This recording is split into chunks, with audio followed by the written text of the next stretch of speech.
So I want you to be the king. I want you to be the queen. I want you to be the teacher. I want you to be the leader. And I want to be an advisor. I'm just some lowly finance professor who's doing his best to help out. But I want you to be the king of all that. You to be the queen of all that. All right. So here, she says, let's see here. She says, and she's teaching her daughter and others, and that's enough. That's really a great sign. That's a good thing, right? That she's talking to her child about it. You'll be amazed how how different a child's life is if their parents simply have a couple of economic conversations with them while they're little. Like just basic stuff like, well, it's better to own something than it is to rent, right? It's better to be the boss than it is to be the employee, right? Or it's better to save your money than it is to spend your money. Right? Just little basic stuff like that. Like, hey son, don't go following the crowd because the crowd is going to be broke, right? So little conversations like that make all the difference in the world. And that's all my parents did for me. They didn't have me in no special school and all that stuff. We couldn't afford all that.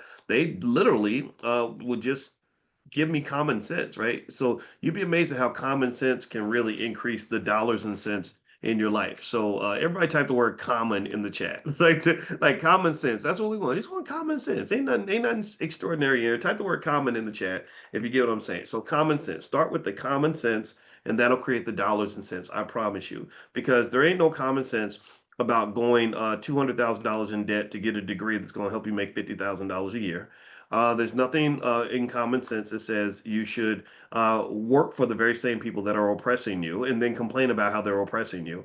There's nothing common sense about giving very little money to your own businesses in your own community, but giving all your money to the people who hate your guts and don't have any respect for you.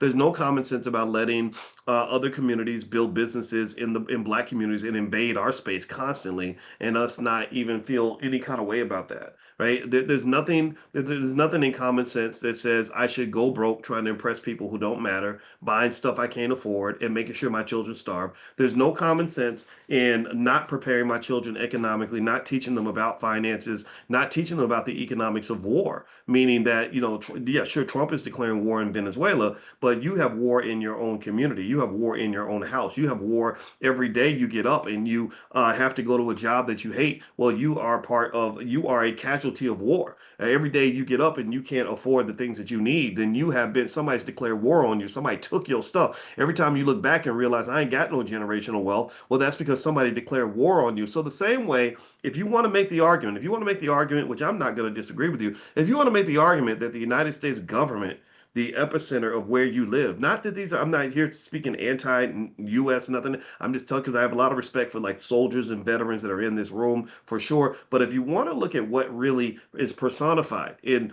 US economic and military hegemony and the way they kind of approach things, they're kind of a bully.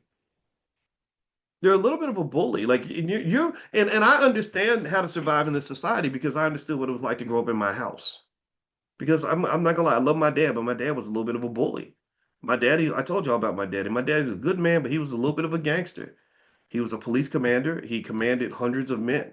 So I was constantly in fear. Like when people, this is how ridiculous I am, how warped my thinking is. Whenever I see a black child wilding out or a 17-year-old, their mama can't get him under control, my first question is, well, where's the daddy at? Like, because my daddy, I didn't do that.